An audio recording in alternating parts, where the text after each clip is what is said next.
सर्वप्रथम मैं सदन का और मेरे निर्वाचन क्षेत्र बदायूं की जनता का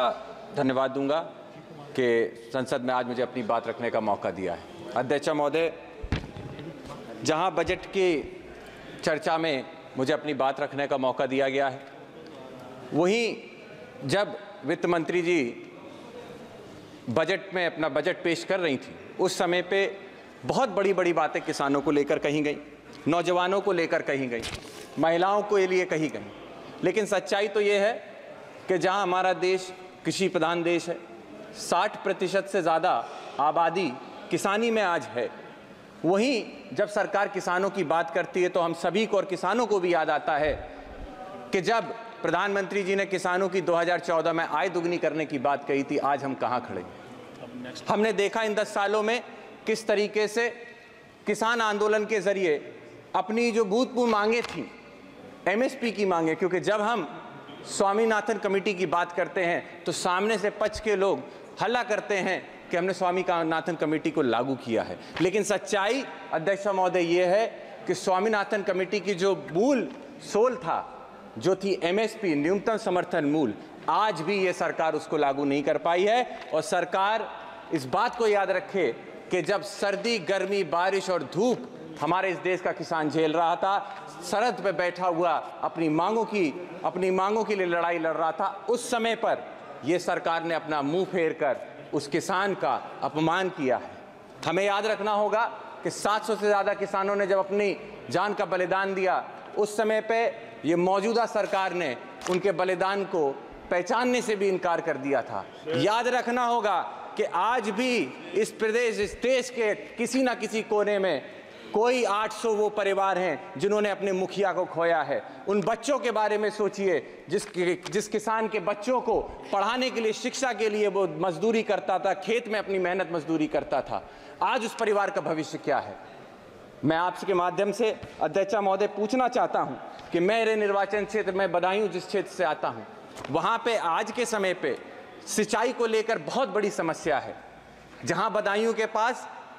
2 नदियां बहती हैं, लेकिन उसके बाद भी उन नदियों से सिंचाई के लिए कोई भी कनेक्टिविटी नहीं है। मैं आपके माध्यम से सरकार से अनुरोध करना चाहता हूं कि आने वाले समय में उन किसानों के लिए सिंचाई के लिए क्या हम लोगों ने प्रावधान किए हैं। अध्यक्ष महोदय, मैं आपके माध्यम से सरकार को बताना चाहता हूं कि इस समय मेरे लोकसभा क्षेत्र के अंदर सारे किसान ट्यूबवेल के ऊपर निर्भर हैं, और इस समय पे बिजली की ये स्थिति है कि गांव के अंदर 10-10, 15-15 दिन तक हम बिजली नहीं आपूर्ति दे पा रहे हैं। सरकार की तरफ से जिस समय पे एक सर्वे किया गया था, उन्हीं के अधिकारियों ने बताया कि जहां पर 56 सब स्टेशन हैं हमारे यहाँ बिजली के, वहीं कम से कम 33 सब स्टेशन और होने चाहिए। लेकिन उनकी रिपोर्ट पे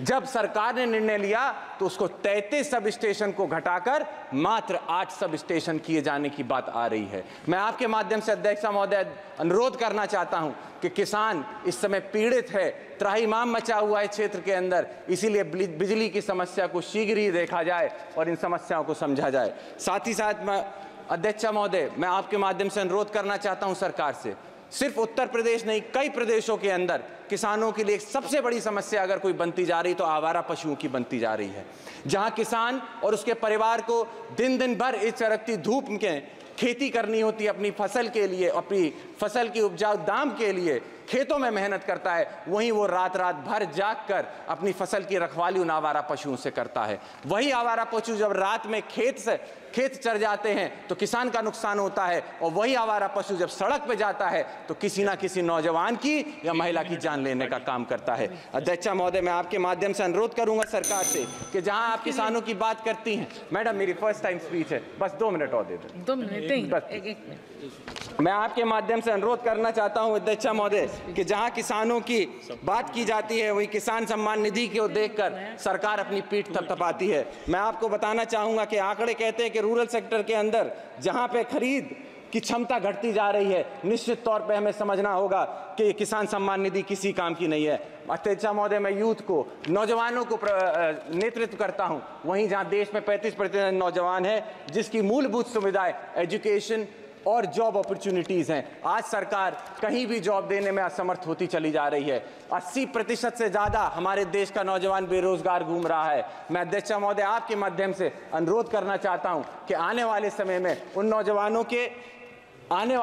नौजवानों के रोजगार के लिए कुछ ना कुछ ये सरकार करने का काम करे। साथ ही में मैं आपसे अनुरोध करना चाहता हूं कि मुझ जैसे नौजवान, कई सारे नौजवान हैं जो यूनिवर्सिटियों से छात्र राजनीति से आगे बढ़ के इन सदनों का नेतृत्व करते हैं, वहीं आज उत्तर प्रदेश के अंदर छात्र राजनीति को खत्म करके कहीं ना कहीं नौजवानों को आगे आने से रोका जा रहा है। आखिरी मैडम, लास्ट है मैडम, छात्रों के लिए मैं ये कहना चाहूंगा, इलाहाबाद यूनिवर्सिटी जैसी संस्थाओं के अंदर जहां हॉस्टल की फीस बहुत कम रखी जाती थी सिर्फ इसलिए ताकि किसानों को कहीं ना कहीं किसानों के बच्चे पढ़ लिख सके, वहीं 400% अगर ये फीस को बढ़ाया जाता है तो निश्चित ही तौर पे किसानों के लिए ये एक बनने की बात होगी। आप सभी के लिए मैं आपका धन्यवाद देता हूं और अनुरोध यही करता हूं कि इन सभी बिंदुओं को देखते हुए आप सारी बातों को रखने का काम करें। बहुत बहुत धन्यवाद। आपने बजट डिस्कशन